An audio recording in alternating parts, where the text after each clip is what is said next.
Mario! Mario! Mario! Mario! Mario! Mario! Mario! Mario! Mario! Mario!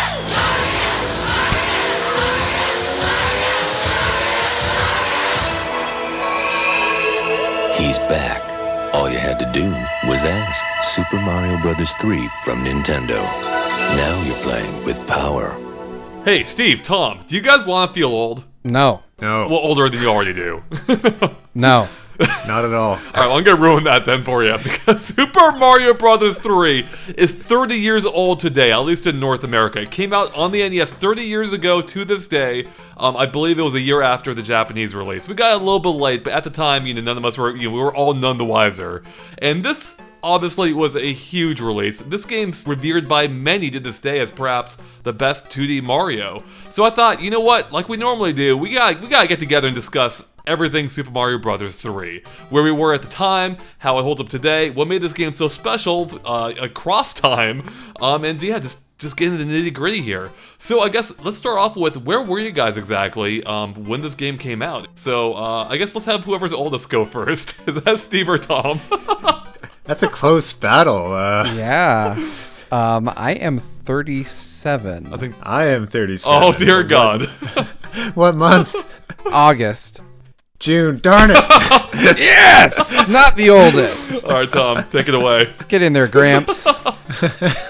Well, I didn't get this game right at launch, but I did know about it thanks to the movie The Wizard. Yes. Where in The Wizard, it's got Fred Savage.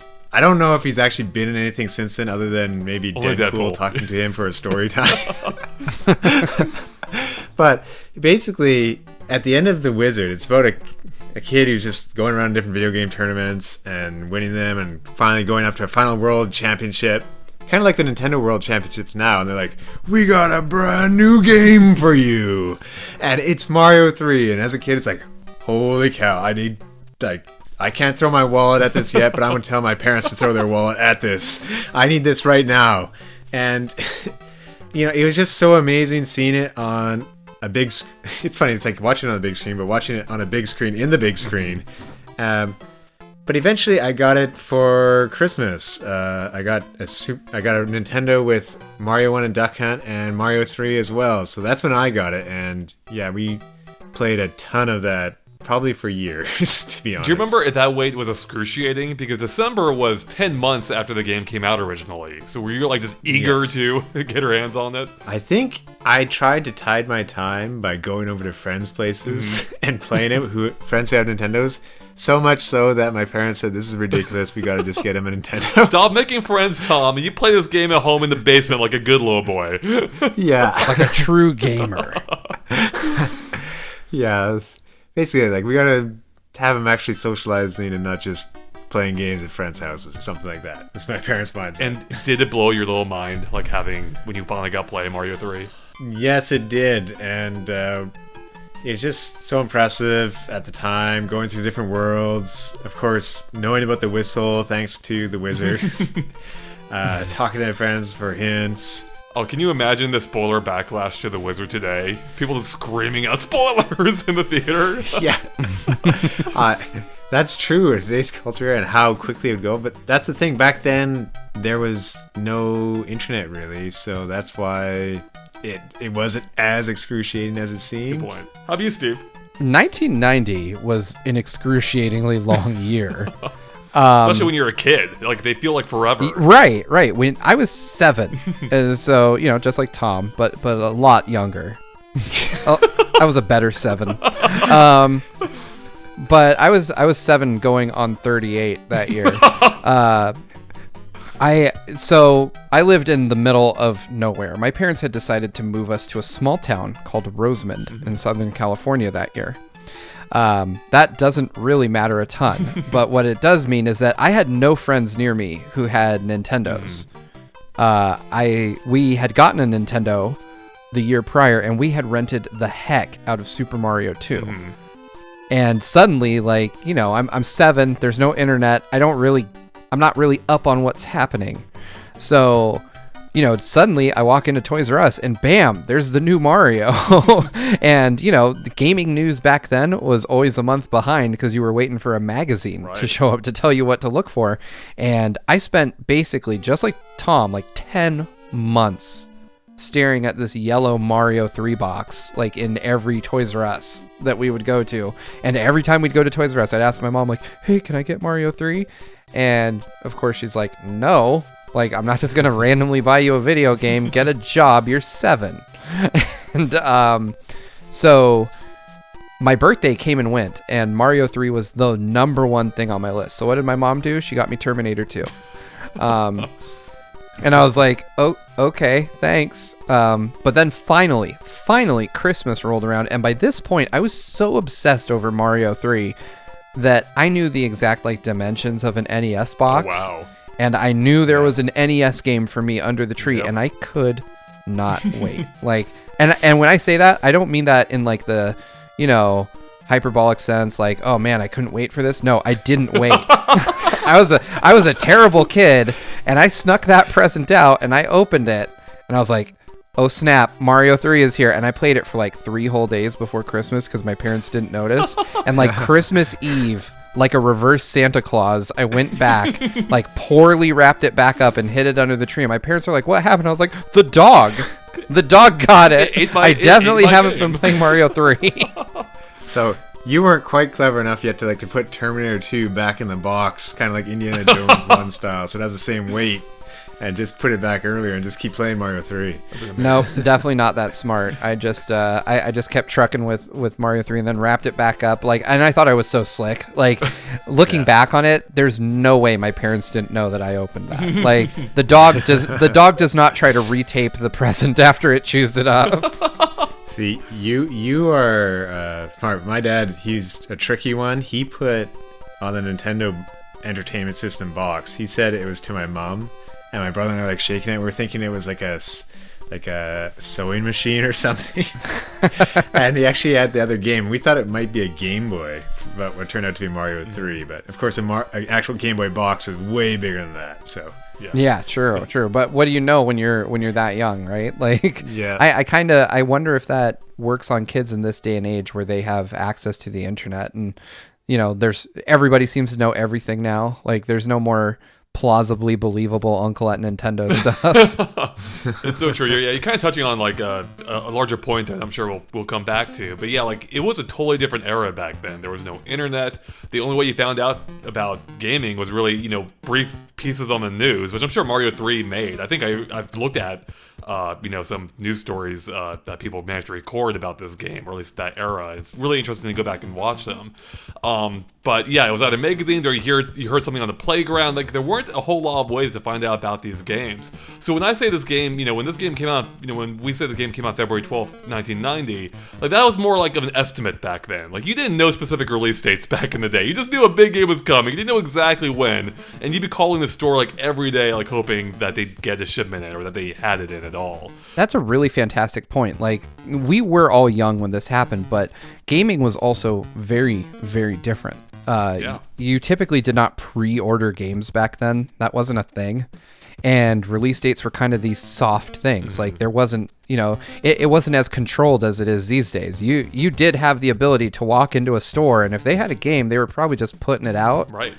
So I kind of envy adults in the 80s, adult gamers, because they didn't have to follow this stuff nearly as much as we do today. And the retail employees definitely didn't care as much as they do today. So yeah, my story is not too much different from Tom's in that, I wanted this game, obviously. I had also seen The Wizard. I'm like, that game looks freaking amazing.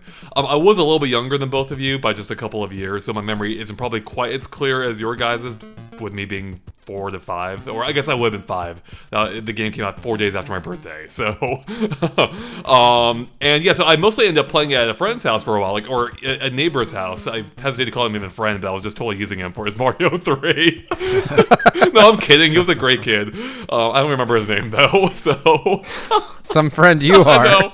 But yeah, I'll just go over there, just play as much of that game as possible and just absorb everything about it. Then I ended up getting it at some point. Probably maybe even later that year. I don't even remember when exactly I got it, but I just remember just being blown away by this game. And that brings me to our first Twitter question, actually, or Twitter statement. I'll have more of these toward the end, but this one I had to bring up right now, because this comes to us by way of Robbie on Twitter, who says, none of you are even close enough or old enough to understand how epic Super Mario Bros. 3 was. You only ever played it retrospectively. I don't get why you would want to do this, in reference to our discussion. Well, Robbie, I hope we just proved you wrong. We were all around. I don't know how young you think we are, but clearly we've proven otherwise. We were all around in that era, so we all remember this pretty vividly, I think. And to that point, though, I don't think we can overstate how big this game was. Like, especially, given this time period, I feel like this is almost like the 80s or the 90s version, the 90s version of Halo 2.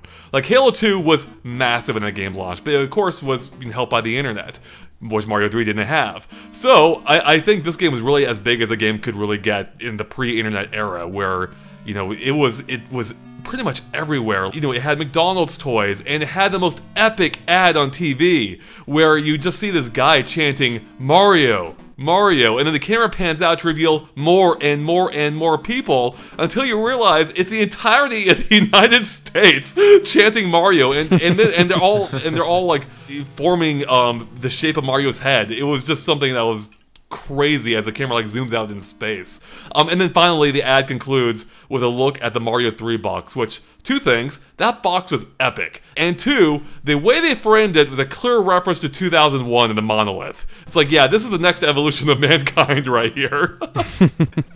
So yeah, so I don't think we can really understate like how much of an evolution Mario 3 truly was, and I think that's something pretty much everyone appreciated. This game was a huge step up from everything that came before. Right, and it's worth noting that the memory of Mario, the original Super Mario Brothers for the NES, was still fresh at this point. Mm-hmm. This is a game that by modern standards is considered ancient, but when Mario 3 came out, we're still in the same generation here. Only 5 years later, if that. Yeah, and Super Mario Brothers defined gaming in general. So the Mario 3, which was basically everything Mario 1 did well, but bigger, better, more power-ups, better graphics, was a huge event. Like you said, Andre, it's really hard to understate the cultural impact Mario 3 had in 1990. And it's interesting too to look at how the game might have been received, or what the perspective on it was, depending on where you lived in the world. Because in Japan, this was a sequel to their Super Mario Bros. 2, which is basically just a remix Super Mario Bros. 1. So this was a massive leap for them. Whereas for North American gamers, we had our own Super Mario Bros. 2, which felt like a weird evolution of Super Mario Bros., but it went off in a whole new direction. Where Super Mario Bros. 3, was kind of like a return to form, while also seeming like it continued some elements that were introduced for us in Super Mario Bros. 2, or in our Super Mario Bros. 2. But no matter how you slice it, like, this game was a massive leap forward, and as you touched on, it had more of everything. More levels, more power-ups, more enemies, more secrets, a world map, which is something that it probably introduced many of us to the concept of a world map. Like, a step of this magnitude is something you don't see that often in gaming. And it really solidified the formula for Mario for decades afterwards. I mean, they still use that formula from time to time with the world map, the different types of wacky power-ups. I mean, it went back from Mario 2, where it changed a lot of things different. It went back, like you said, and really just set the groundwork for the Mario series until today. Mm-hmm. Yeah, absolutely. So much of that game, so much of what that game established became rules, not just for Mario, but for gaming in general. And, it's still inspiring developers to this day, or at least references to it, with how, like, the white block trick ended up in Celeste as a cool little Easter egg, And, of course, even Mario references, or even Nintendo references themselves pretty consistently. I remember when I played Super Mario 3D Land at E3, the booth attendants were making a huge deal about this being the return to the raccoon suit, because we hadn't seen it since Mario 3, and they're like, now with the raccoon suit, it's back once again for the first time in a couple of decades. I'm like, hell yeah, you're speaking my language. Oh yeah, I was obsessed with that suit. Like, I mean, and it made no sense to, a young kid with no idea of global or Japanese culture, that this tanuki suit, what the hell was a tanuki? Right, yeah. And that you could turn into a statue. I was like, this doesn't make sense, but it's awesome. Yeah, right. That's something we'd only understand once the internet became a thing, and we could understand the importance of Japanese lore that tanukis were. Whereas for Americans, we're like, what? So what is it about this game that stands out to you the most when you look back on it? Like, is there any defining element of it that you think is what really kind of cemented its place in history? I mean, if you talk about the importance of the game and the impact it had on gaming, I agree that the world map is easily the biggest innovation in Mario 3. Like you said, there are still loads and loads of games that literally lift this idea wholesale from Mario 3. I mean, Nintendo still does it now. Even New Super Mario Brothers, which was a throwback to Super Mario Brothers, had a world map. They couldn't get rid of it. Right. Yeah. Like, it's just... King of Cards, they were mentioning that Good point. explicitly recently. Yeah. Oh, right. Yeah, Shovel Knight uses this too. Yeah, I can't think of anything that Mario 3 does so many things really, really well. But I think this is the one thing that is like its lasting contribution to gaming. That's a really good point, because it actually made Mario feel like a world. Like, it felt like a really big adventure. Like, it kind of gave context to where you were. And also made it feel like you had more agency. With Super Mario Brothers was, by and large, a linear game. There were points where you could skip ahead, but you were always going through the levels in a linear order, minus the warp zones. Whereas in Mario 3, like, you had different routes you could take. You could stop by a Toad house and play a game, or pick up an item. You could try and find secrets in the world map using items you'd collected, like using a hammer to break a rock and find more of the world beyond what you could see. Then you had the castles and the airships, and how the airship would fly around the world map. Like, it made it feel dynamic and just really exciting. And with even how the world map was just, I love the little animations on it, with how like all the little trees and bushes are dancing around in the music. I just love that. Like, it gave it such a great sense of energy and purpose, and just gave context, and was just fun was just a fun way to contextualize how these levels were arranged. And there were some pretty big secrets later on too, like when you would get a certain number of coins in a level and unlock one of those coin ships. Like, what a surprise that was after kind of mastering the game a bit. The coin ship was so great, because you never knew, like, until you learned, until you read about it, you never knew why it appeared. You did something to trigger it. You had no idea what it was. And it was so magical whenever that happened. Yeah, it's like, what's this? It's like, I don't care, it's awesome. Yeah. And you had the roaming enemies that you could attack if you wanted to chance getting a power-up or risk dying in an attempt to get it. The world map is so great.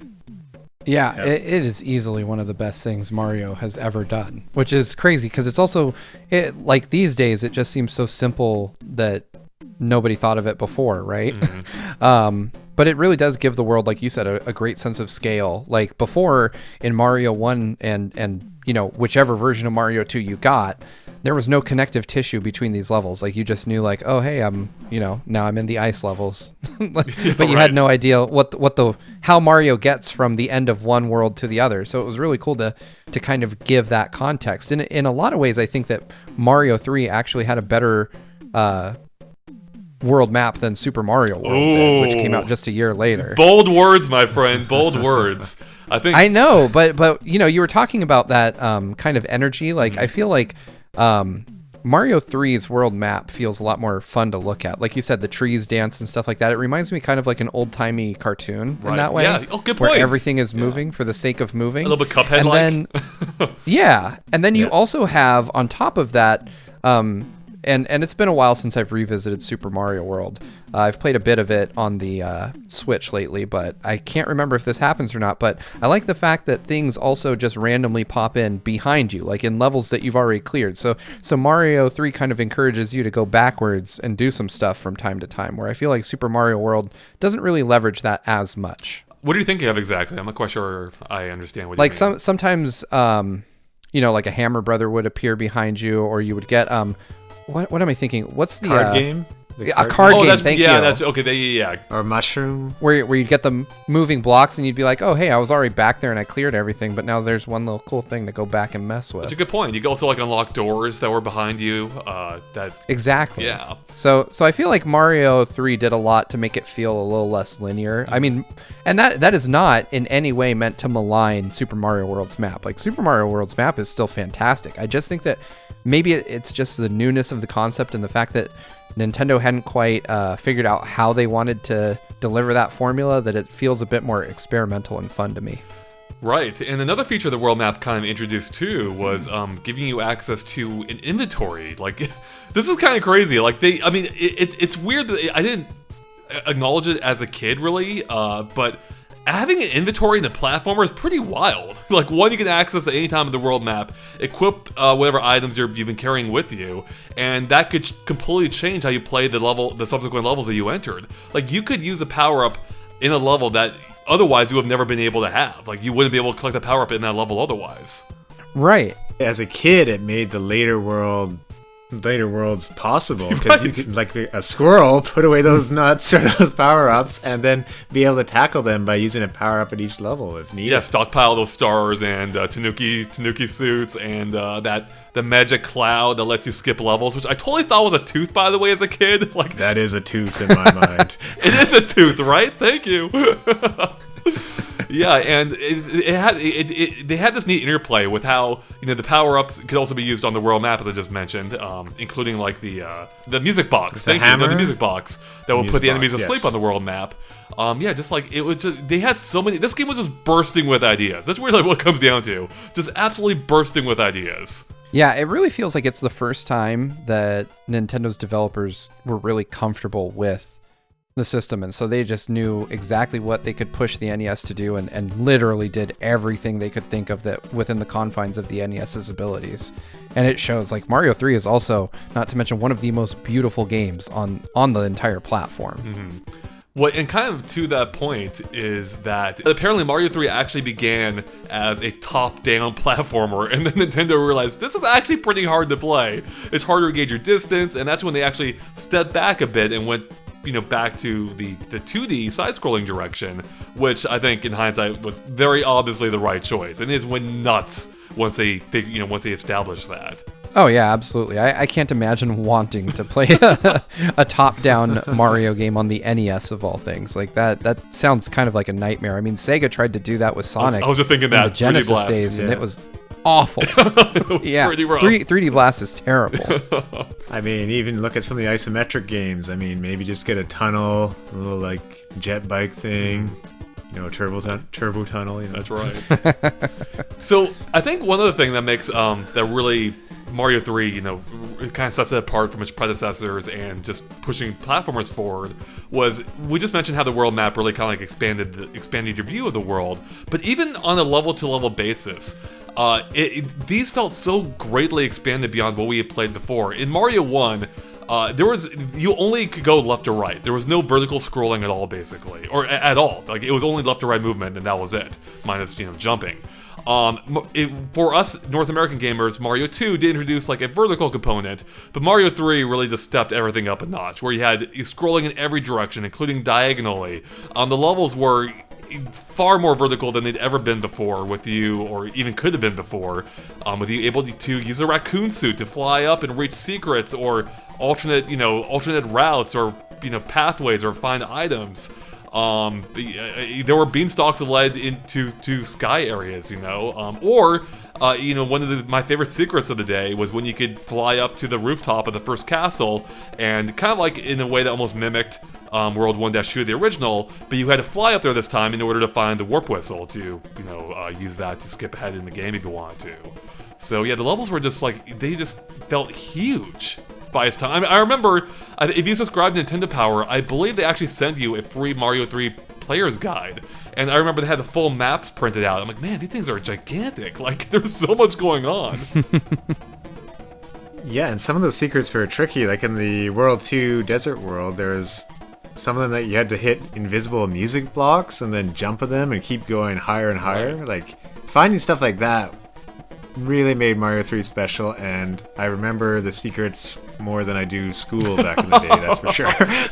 Oh yeah, I mean the internet has kind of ruined that aspect of gaming. Mario 3 came out at the perfect time for that, because there is something, and I hate to kind of sound this way, but there's something kind of nice about reviewing games or playing them before they come out, because we still kind of have that benefit when we're playing something like, Andre, you'll probably be able to understand a bit, like when Breath of the Wild came out for review and we're all playing it, we don't have any help from anyone, and in a way that's better. And I think Mario 3 benefits from that a lot, because back then you couldn't just hop on a web browser and say, okay, where are all the warp whistles? Like you had to find out from a friend, or you had to pick up a magazine, and 9 times out of 10 people would find these things by accident, and it would kind of spread by word of mouth back then.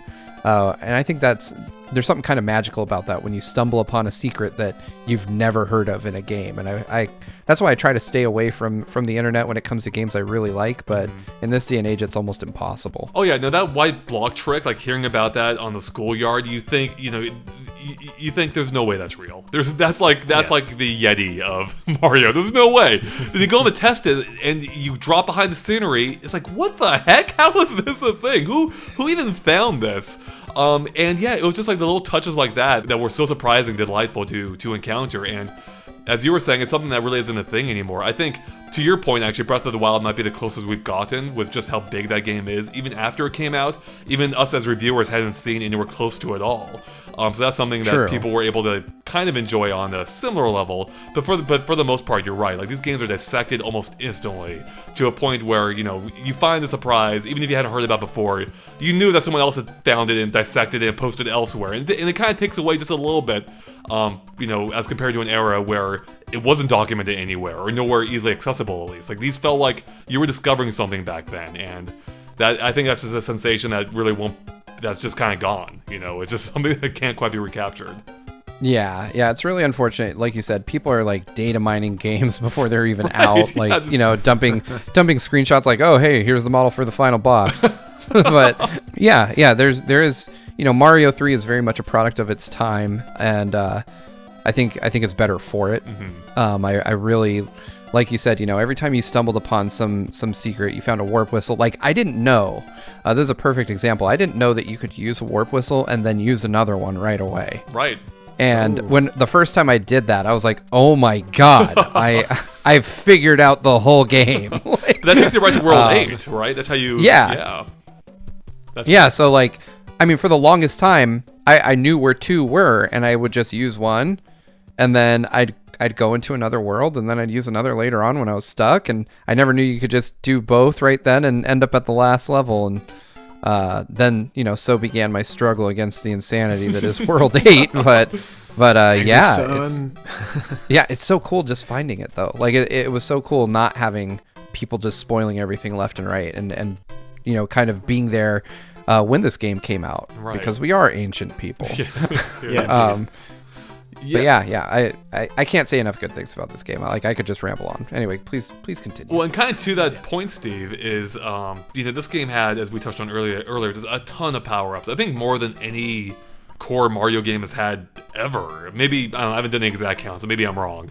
But at least at the time, there was nothing like it. You had the raccoon suit, the fire suit, or fire flower, frog suit, hammer suit, the Goomba shoe, which wasn't technically a power-up, it might as well have been.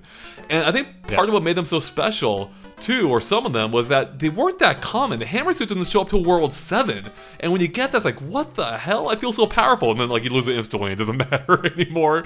Or the frog suit, that's a pretty relatively rare item, too. So the things felt special when you got them. And as a result of that, you felt like you wanted to hold on to it. It's like, man, I better not get hit. I'm not getting this thing again for a while, so.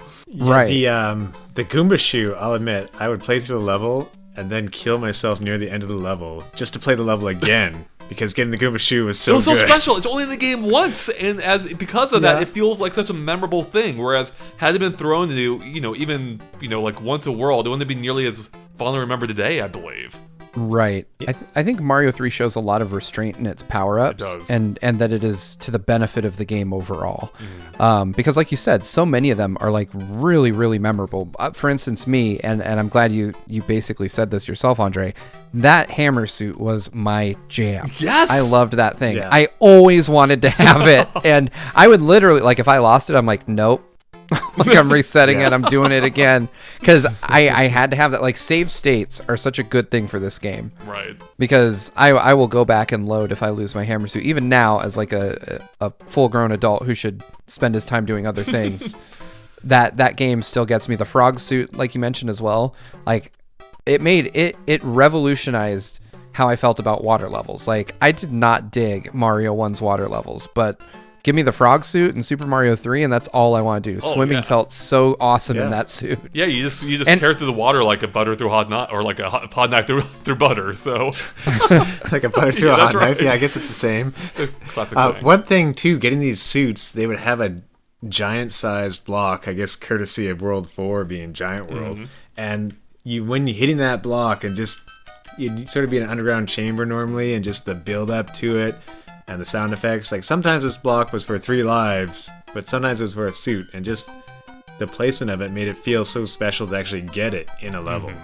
Yeah, totally. And you just mentioned Giant World, right? World 4, I think. Yeah. Each world had like a unique thing about it that made it memorable. And yeah, World 4 Giant World was one of Yeah, those. I remember Giant World just like blowing my mind. It's like these question blocks are gigantic, or in the giant Koopa shells you could kick around. Like it was so fun. Like this game, like was just switching things up constantly. Like you were constantly being surprised, whether it's the power ups, the level design, the enemies you're encountering. Yeah, it was just so great. So, do you guys have a favorite world that you look back fondly upon, or? I would probably say World 7 just because I love the hammer suit so damn much. Oh, Like it is easily like if I got the hammer suit in World 1, that'd be my favorite world. Any world with the hammer suit is a good world. It's so true. For me, one of the most memorable ones is World 5. I believe it does have the Goomba shoe, and it has 2 parts to it. Where you start on the ground, and then there's a castle in between where you have to go in this castle and climb your way up into the sky, basically. And that was a really unique moment. And then some of the air levels, like with those flying beetles, they're pretty tough.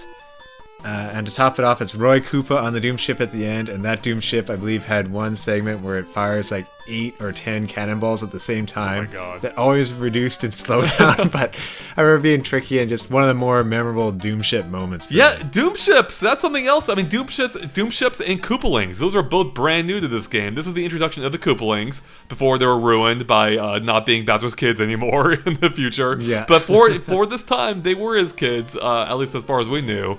And yeah, the Koopalings are great because in Mario 1, you only fought Bowser over and over and over, or what effectively was Bowser.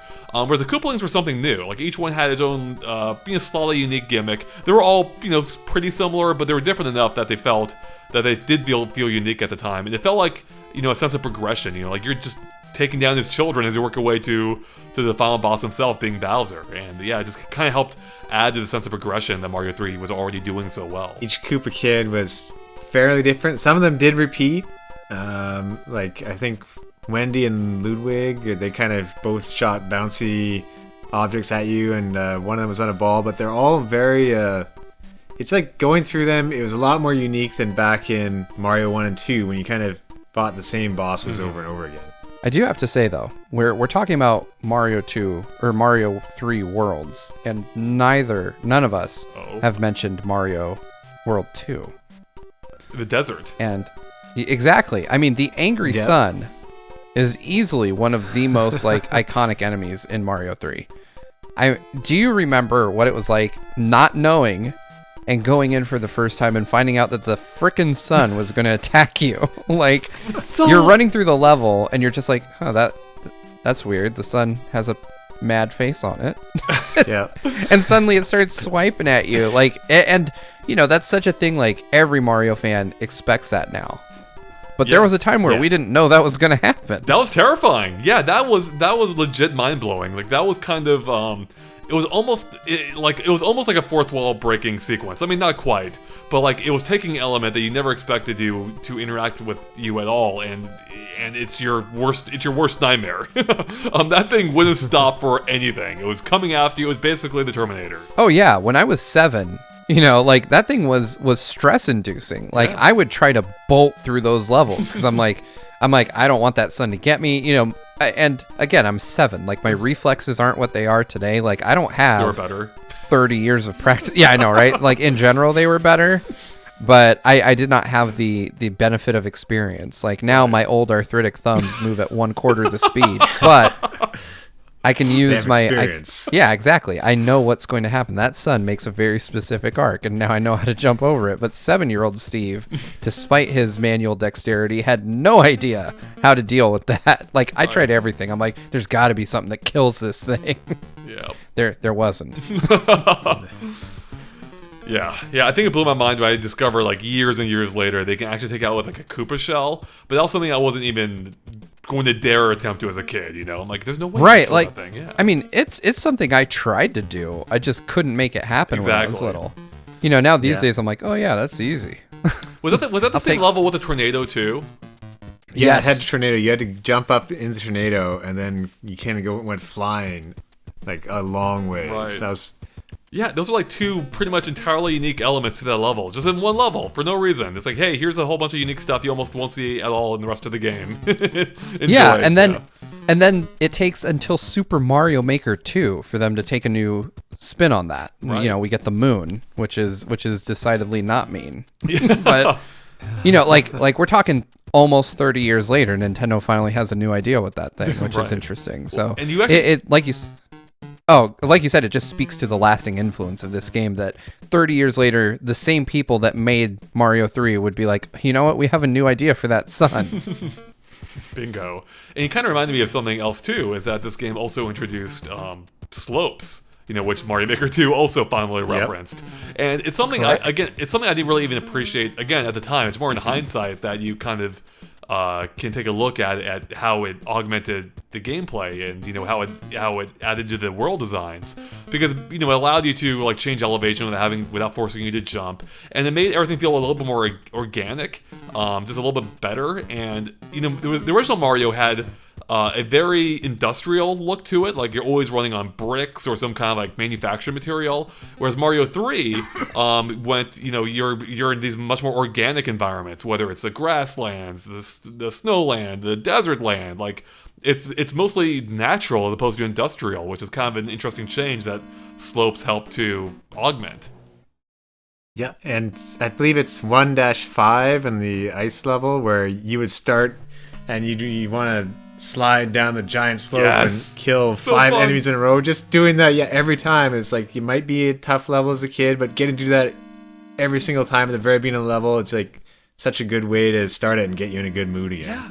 Mario had more moves in this game. He could slide, he could pick up and carry items, he could freaking fly with a raccoon suit, which, by the way, maybe I was a very dumb kid. I was a little bit younger than you guys. I don't even know at what point it was I realized you could actually fly with it, or how to fly with it. But when I finally figured it out, I felt like a genius. Like, oh my god, this changes everything. I still remember, I was running around the first world you got it. I'm like, oh my god, yes. Yeah, the first time you fly, there's that meter, the P meter.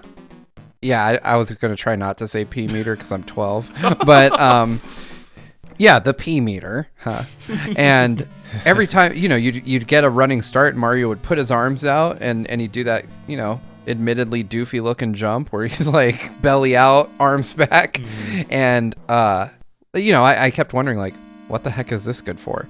So I remember finding out that the raccoon suit could fly just because I kept trying to do that everywhere. I was like, this is the life. best jump. Clearly, you have to fill a meter to do it, so I'm going to do it all the time. And the first time I hit it with the raccoon suit, I was like, oh crap, he's not coming down. Let's keep going. It's funny that we always hear this about 1-1 in Mario 1 and how great the design is, right? But we never hear that about Mario 3 and how you have the raccoon suit and it's positioned, and then there's these two pipes with an almost impossible jump if you're running, where they're, you know, they're almost like Flappy Bird pipes, right? Where they're perfectly spaced to kind of kill you. But if you go through the level the way 99% of people do, and you grab the raccoon suit on the way and you take that running jump, you're going to fly all the way up that pipe and find a hidden area. Mm-hmm. And it's so easy to not appreciate these little things when you're a kid. When you're a little kid playing totally. these, this all just seems like natural stuff. But you don't think about the fact that somewhere someone spent hours thinking of how to guide you into this so that you would realize that there are secrets around every corner in every level. And it's some of the most brilliant design. And to this day, there are not very many developers who can do that type of guiding the player without using words. You know, like Mario, like you said, there's so much new to it, but they never teach you about any of it because it's so natural. Like, you know, even as a kid, you kind of just assume, yeah, this is gonna work. You know, I'm gonna run down this slope and things are gonna die because I'm going fast. You know, or you know, I've got this meter that I fill up, and if I jump, something cool is gonna happen. Like they do such an amazing job of teaching you without teaching you, if that makes sense. Yeah, like in the first level, there's that line of coins going into the sky, and it's just like I have to jump up there or somehow fly up there to get those coins, and it's just part of the level process going on since then. Then you become aware of it. Yeah, and this is the first, you know, this is worth mentioning. This is the first Mario game that has the luxury of being able to assume a certain level of understanding on the part of the player. Good because, you know, now Nintendo knows, like, okay, 80% of kids in America have played Mario 1. We probably don't need to make it as simple. We can get a little more complex. People understand how Mario works. But Mario 2 in America, like you mentioned, Andre, was not a Mario game originally, so it doesn't have that benefit. It's kind of just a reskinned version of Doki Doki Panic. And in Japan, they got, like, super hard Mario 2. So this is the first game where they can assume the global audience kind of understands some of the basic rules. Yeah, you're totally right. They were very efficient with how they taught you things in the game. To the point that, I mean, there's really almost no text at all except for the letters that appear between worlds. You know, that with letters from Peach, who, you know, gives you items and gives you words of encouragement, more importantly. So, or Princess Toadstool, I should say, as she was then. Yeah. And I like to say, we see the beginning. Like, a lot of people say that Nintendo has spent the last couple generations dumbing down and making their games easier in order to make them more accessible, which is not an inherently bad thing. I don't think they're dumbed down. I think that giving people more ways to play games is always a good thing. But if you look at Mario 3, you get, in most cases, I don't know if it's every Peach letter, but in most cases you get a P-Wing, which is basically like a pass through a level. Right. Like you can just fly endlessly. Totally. So this isn't a new thing. Like, Nintendo's been doing this in some form or another since the NES. And you know what's funny? I believe that P-Wing was originally designed, or was originally how the raccoon suit was going to work originally, where you could just fly basically indefinitely, before they realized, wait a second, people are just skipping all these brilliantly designed levels we made. Let's bring it back down to Earth for a bit. And they kept it in as a P-Wing, which, yeah, because of how rare it is, it really felt special. And you know, you had to be very careful with when you chose to use it. So you didn't waste on a level that you could beat normally, and you want to save it for the tougher ones when you need it. Exactly, and like you said, the inventory and everything that kind of taught people how to think tactically about these games, because we didn't have that option in Mario 1 or 2. You know, we didn't. You know, you just go in and roll the dice and see if you can make it through. But in Mario 3, now we can stack power-ups, or we can hold on to things, and we can say, okay, you know, maybe I'd do better if I started this one with a fire flower or something like that. So, and I remember kind of having those conversations with myself when I was a kid, like looking at a level and saying, okay, do I use the P-Wing here, or do I think I can make it before I run out of lives? Right. And it's just kind of a interesting thing. Like, it's a lot of changes that on the surface seem small but run very deep into the core of the game, and I would say that Mario Brothers 3 did more to inform the current design of Mario than any other game in the series. Yeah, actually, you're probably right. I mean, if you're talking a little bit more specifically, there could be an argument for Mario 1, but besides the obvious platformer or platforming essentials, I agree with you. I think Mario 3 probably did the most to inform the rest of the series, which is pretty interesting, actually. And kind of to that point too, I think part of what made everything work so well in this game is whenever I go back to it, I'm always almost, I don't know if surprised is the right word, perhaps impressed by just how well it handles. Like, this game is pixel, like, it's like, just gives you like this perfect precision feeling handling that makes going back to it just feel like a dream, especially after playing so much of Mario Maker, which, don't get me wrong, I love those games, or especially the first one, but like that game's take on Mario 3 compared to this one is night and day. Like, this one handles like a dream. The one in Mario Maker 2 handles like some weird alternate like molasses version that doesn't feel quite as tight or as fast to me at least. You were pointing out the collision detection on some of those flying beetle guys. That was kind of Oh, off right! too, for instance. Yeah! Like, so my muscle memory is, is still ingrained from playing Mario 3 so much as a kid, that the slight difference in Mario Maker 2 stood out to me immediately and made it so much harder to play, because I made an entire level based around the idea of jumping on buzzy beetles, or parrot beetles, I should say, like those levels existed in Mario 3, and it's so much more frustrating, because you have to be so much more accurate in that game versus how it was, or not even accurate, I should say. It's just like the hitboxes are different enough that it totally trips you up if you remembered how it worked originally. Yeah, no, I couldn't agree more. Mario Maker does make some really weird changes to the feel of Mario's platforming, and I get it. It's to make it feel consistent across like several different game styles. Yeah, it's based on New Super Mario Brothers specifically. Yeah, I think. which is but yeah, in general, Mario feels a lot more floaty. Just the jump timing feels completely different. Like you said, it's interesting because like I don't have a strong Super Mario World background, which is why I've been playing through it again on the Switch. Mm-hmm. But you know, like you, I played a ton of Mario 3 because it came at just the right time in life, where you know you're young enough to be able to obsess over one game, but not old enough to be able to get new ones whenever you want. Yeah, right. So you know you're kind of at your parents' mercy, and they'd buy me like one game every 6 months or something, right? And so I spent like the good part of the first half of 1991 playing Mario 3, and it's just any slight change to the physics of that game makes it feel very off, and it's a testament to how well Nintendo designed Mario 3, because it does feel basically like platforming perfection. You could copy those same physics and apply those to a modern platformer, and they'd feel great. Well, and actually, this might be a perfect segue into the first of what are many questions that we received. I won't read them all, but Joe asks, "How did video gaming peak so early, and why has every game since then failed to reach that standard of Super Mario Bros. 3?" Okay, so hold on. I have thoughts. So That was just a peak.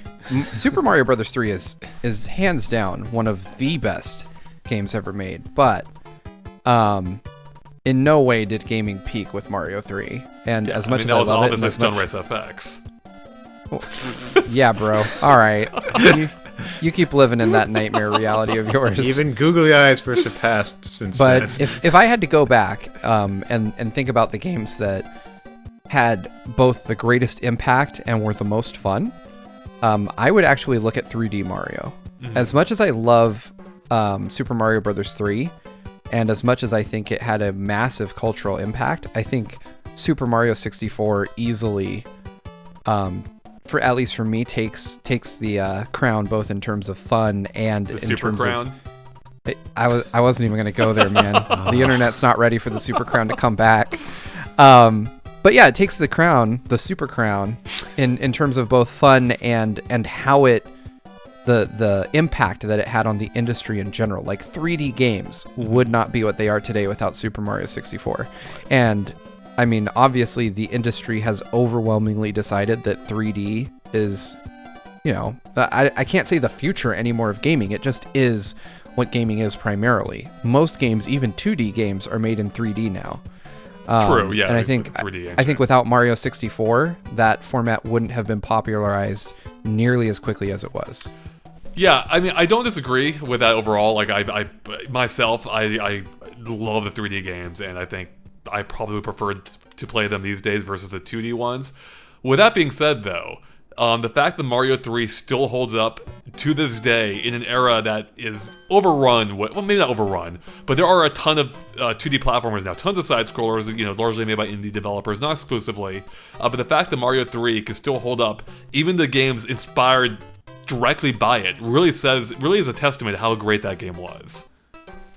Oh, absolutely. There's no doubt in my mind that Mario 3 is an all-time great. Like, I would say it's tough for me to call the contest between Mario 3 and Super Mario World, because Super Mario World does feel like it builds upon Mario 3 and adds some things that there are things that I can't live without in Mario World and things I can't live without in Mario 3, and I think my ideal platformer is somewhere between the two.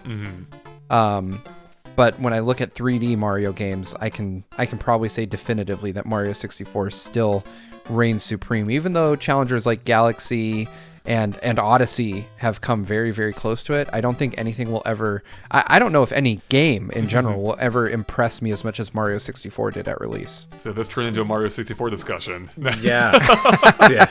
I can't talk about Mario without bringing up 64, man. It's impossible. Yeah, I hear ya. Yeah. Going back to Mario 3, the one other great thing about it is if you play Mario 3 and how it still stands around today, play some other NES games and see how terrible they are. Especially the third-party games. Like, they are garbage. Like, it is very hard to play some of them. I'm looking at you, Back to the Future. Or Terminator 2. Or Jaws. I mean... Some of them, I guess those are all movie license ones, but there's very few that were even close to Mario 3 going on at this point. And just to be head and shoulders above most of the other games in the system, that really also, at the time, shows how good Mario 3 was. Yep, 100%. Alright, well, moving on, we have a question from Playtendo World who asks, how long did it take you to beat the game? Me, 5 years. Literally couldn't complete second castle couldn't complete the second castle in World 8. So, yeah, this is something I'm not 100% sure on, but I think it's possible I never actually beat the original Mario 3. I think I always just ended up losing all my lives before I got to the end. I could be wrong, maybe I did. I know I definitely beat it though by the time of All-Stars, when it was re-released and you had the save feature, which definitely made it way easier. Or at least, more accessible to returning to. But yeah, I can't say for sure I actually beat it as a kid. I might have, I don't know. But how about you guys? It was tough. So, in my previous gig at Nintendo Life, I actually wrote about my experience with Mario 3. I had, between the release of the N64, or leading up to the release of the N64, I had what I called the Summer of Mario. You sound like a Mario 3 ad right now. I know, right? But I had the Summer of Mario, and the point being was I was ridiculously hyped for the N64 to come out. And in Japan, it released in September. And I had, already put down my money, pre-ordered a Japanese N64 and a copy of Mario 64, and I was so, when you're like a 15-year-old kid, that's when you're at like peak obsession about things you want, right? And to kind of keep myself from obsessing over my impending delivery of my N64, I picked up every Mario game from my local rental store, and I just decided over my summer break I was going to play through them all. Because up to that point, I'm not sure that I had ever beaten any Mario game except for 2. So it took me about 8 years to beat Mario 3, because I was 7 when it came out, and I was 15 when I finally beat it on the NES. I didn't even pick up All-Stars. I skipped All-Stars for some dumb reason. I just wasn't that smart. So I spent a solid 2 weeks just trying to find a good strategy to beat Mario 3. But finally, with a few years of muscle memory behind me, I was able to beat it. And I realized that was the moment where I really kind of fell in love with Mario as a franchise. I had liked it, but I was never truly super in love with it because I was a Sega kid growing up, and this was, so I was kind of catching up. Get out of here for lost time. Hey, look, man, we don't get to pick our parents, all right? So, you want to blame me for my Sega? You got to call my mom. But maybe I will make it a Patreon special.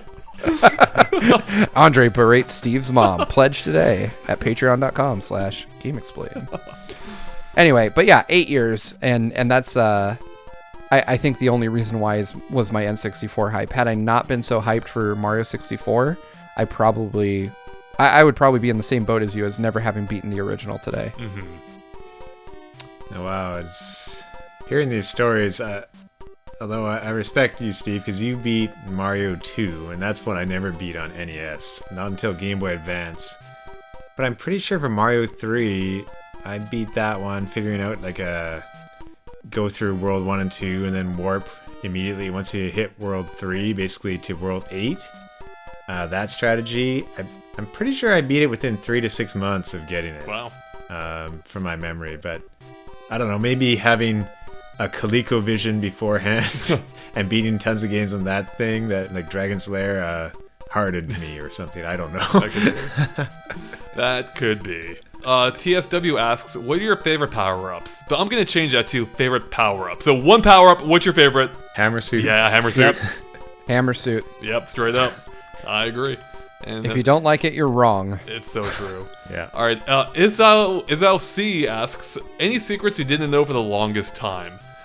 I think the ones for me are actually the most subtle ones in that the world, and I did a whole Cool Bits episode on this, and how parts of the world map have secrets of their own, like in their design, like how Japan is structured in the water world, like they shaped What? the islands like Japan. Yeah, go back and watch my Cool Bits, yo. Man, I gotta watch that. I didn't know that until now. Yeah, you can see the more obvious one is you can see like the Roman numeral 3 in the Sand World or Desert World. There's like a skull hidden in Bowser's. Yeah, go watch my video. It's really cool. There's tons of little secrets in the world design, which I think most people like it just passed them by. Yeah, I'm gonna have to watch that. But and to answer the question more directly, and we literally touched on this earlier in the discussion, was the dual warp pipe or the dual warp whistle thing. Mm-hmm. Cool. I literally played through the game for years not knowing that was a thing. So yeah, that was like a cool little thing. Like once, and it just was born of curiosity. I'm like, can I do this twice? Oh crap, I can. So yeah, I would say for me that's it. Probably for me, stuff like the Cool Bits, that stuff I didn't know, and I probably still don't know all the coin ship locations. I would have to, admittedly, probably have to look online for that. Yeah, I have no idea. So yeah, the only one I could consistently get was the one in World 1. Because it was based on the coin count, I think in 1-3, as I recall. So Or 1-4. Yeah, it's probably 1-4, like a actually, yeah. White mushroom hut. Yeah. no better than I do. Cameron asks, what are your thoughts on the stage play theory that Miyamoto confirmed to be true? So, in case you're unfamiliar, basically Miyamoto had said that Mario 3 was always structured just to be like a play. That's why the game opens with the curtain opening. That's why you exit to stage right. You literally go off stage at the end of every level, and you can see the blocks bolted to each stage too. What are your guys' thoughts on that? I find that to be really interesting, and it's an idea that I think Nintendo has kept in the back of their designers' minds for years, because now we're starting to see games like Yoshi's Crafted World, Kirby's Epic Yarn, which also kind of feel like these real-world concepts brought to life as, in the context of established video game franchises. Mm-hmm. So it kind of was crazy to me because it seems like such an obvious thing when you know that that's the context, but when you don't, it's very easy to gloss over. Oh, totally. Yeah. Yeah, it's looking back, I sort of think at one point why, but then I think too with the Mario 2 how he's dreaming, like it was just another take on that. So it's an interesting choice, but interesting theme to try to implement for a game, and these really shows they're really thinking about a lot of the design details, even back at such an early stage of video games. Like when you would think it's just purely fun, they have a bigger picture view too. I hadn't even really thought of that, like the connection between Mario 2 and Mario 3, how both effectively didn't happen. With Mario 2 being in a dream world and Mario 3 being a play. I will say, for whatever reason, I'm fine with it now. I don't care that much. But when I first heard about this, I'm like, I don't like that. I like the idea of this being a real adventure, and the fact that it's kind of, and the fact that like it may not have been real, despite of course being fiction the entire time, bugs me on some like I don't know childish level. It's like no, this is the whole adventure Mario went on. This wasn't fake. So I just kind of put it out of my mind usually when I'm playing. But don't make me think my childhood was a complete falsehood. Exactly. Yeah, no, the Mario wasn't a lie. All right. Next up, we have a question from Gio, who asks, "What would you like from Mario Brothers 3 to make it into Super Mario Maker 2 that isn't in the game already?" The physics. Well, let's be is realistic here. But yes, that would be great. I honestly give me the frog suit and give me the Hammer Bros suit. Yep. That is it. I would come back. Like Mario Maker 2 did not hold my interest nearly as much as the original. Same. But I would definitely jump back in for just those 2 power-ups. Mm-hmm. How about building world maps? Yes, that's something I've wanted forever. That is something yeah, man. Like if you could build a campaign in Super Mario Maker, not just a level, and tie it together with a custom world map.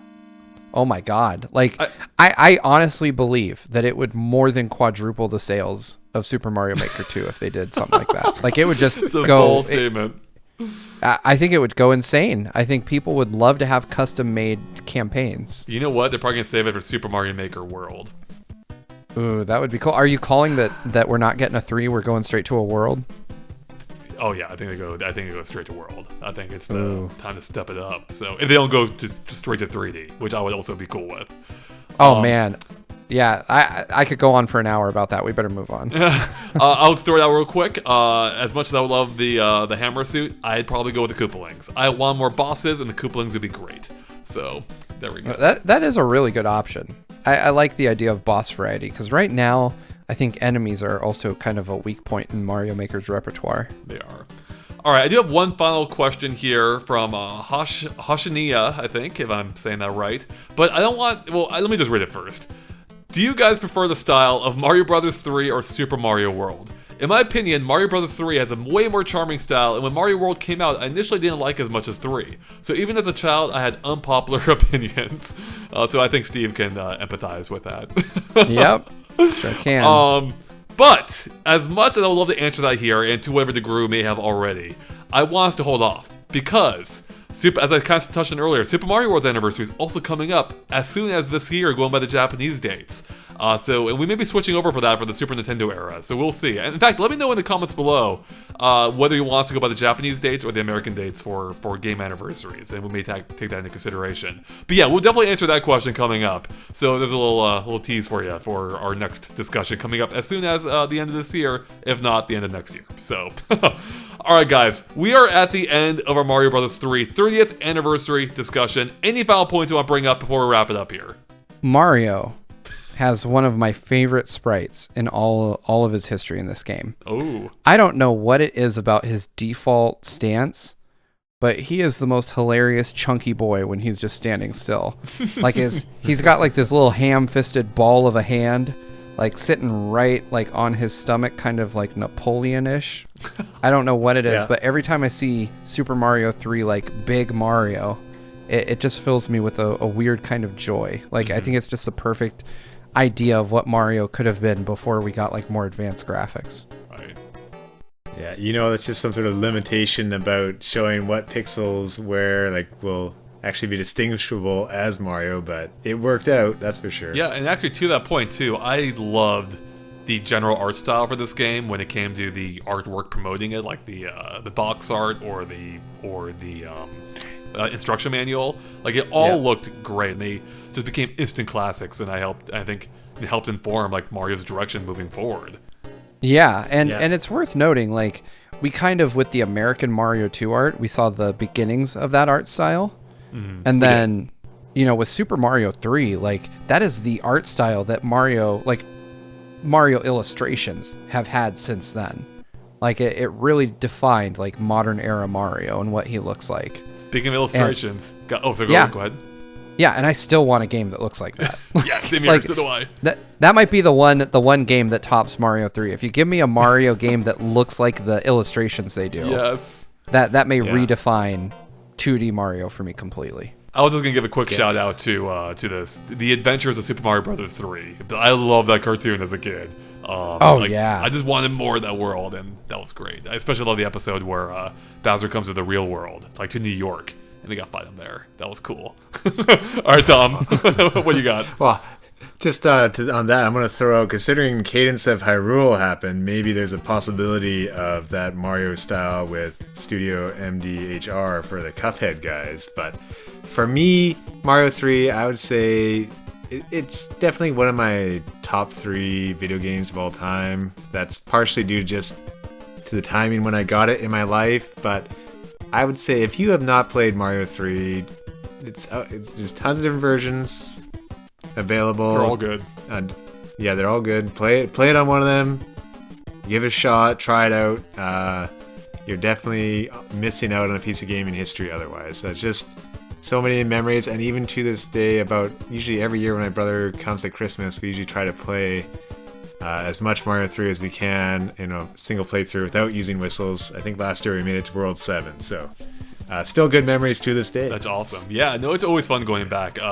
I just a couple years ago at E3, I was there with my now ex-girlfriend, and they had there was a kiosk that had Mario 3 playing for some reason. I think it was just to show off like one of the controller accessories that they were selling or showing off at the show, and we like just sat down for an hour and played through most of Mario 3. And that like the fact that game still holds up to this day, really, it's still fun, even in light of all the advancements since, really just tells you like how timeless the design of this game is in pretty much every respect.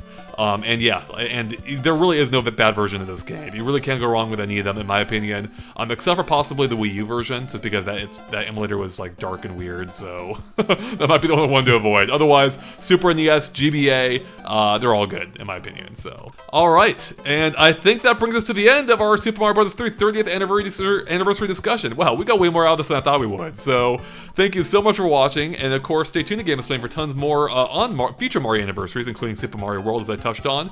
And let us know what you thought of the anniversary, our discussion, and everything involving Mario 3 in the comments below. We'd love to hear what you think of this game and what's been like for you to return to it, perhaps yourself, if you've done so recently, or if you were inspired to by our discussion. And with that, thanks for watching. Click the subscribe button, and we'll catch you later. Bye. We talked about it for so long, and it's now the 40th anniversary.